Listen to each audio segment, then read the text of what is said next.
How to change your payment method in CapCut. Let's get started. For that, first of all, you want to go ahead and simply open up your browser. In the search bar, search for CapCut.com and sign in to your account. Once signed in, you want to go ahead and simply tap on your profile icon.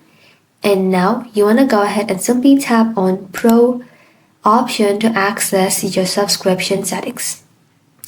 After that, inside here, you will be able to find an option that says Cancel and then choose Cancel Auto Renewal. This step is important so you can update your payment method. Now after that, you want to go ahead and simply refresh the page. And now click on your profile icon again. After that, you want to go ahead and simply tap on Pro and select your plan. For example, the monthly plan.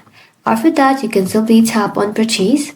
And then this time you will be able to choose a new payment method. That's it. Thank you all for watching. If this video was helpful, consider subscribing to our channel and liking this video.